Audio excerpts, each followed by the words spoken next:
আসসালামু আলাইকুম YouTube family, welcome house wife cooking recipe চ্যানেলে। কেমন আছেন সবাই? আশা করি সবাই ভালো আছেন। আজ আমি ইফতারের কিছু প্রিপারেশান আপনাদের কাছে শেয়ার করব।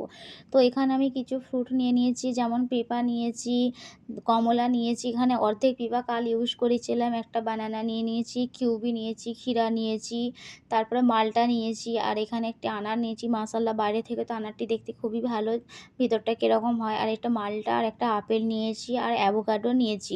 বাস এখানে কিছু ফ্রুট নিয়েছিলাম যেটুকু বাড়িতে ছিল।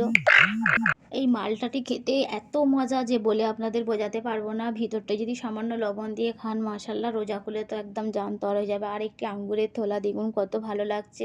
এইভাবে গাছে থাকলে কত না সুন্দর লাগে, তাই না? তো আমি ছোট্ট একটি ভ্লগ বলতে পারেন, বা ছোট্ট একটি ইফতারের প্রিপারেশন বলতে পারেন, সেটি আমি আপনাদের কাছে শেয়ার করছি। কোনো রকম রেসিপি নয়, জাস্ট একটি ইফতারের প্রিপারেশন। তো আমি ফ্রুটগুলো খুব সুন্দরভাবে ওয়াশ করে নিলাম, নিয়ে ভালো করে ফ্রুটগুলো খুব সুন্দরভাবে কেটে নিয়েছি। তো বানানাটি যতটা সুন্দর দেখতে ছিল, ভেতরটি একদমই ভালো না, কারণ ভেতরটি কালো মতো হয়ে গেছিলো।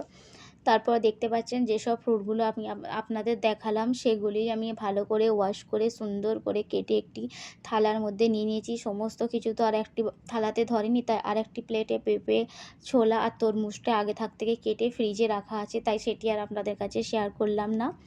তো ছোট্ট একটি ভিডিও আজ আপনাদের সাথে ইফতারের শেয়ার করছি, যে আমি সব কিছু আপনাদের সাথে শেয়ার করি, ভাবলাম ইফতারেরও একটু প্রিপারেশান আপনাদের কাছে শেয়ার করি।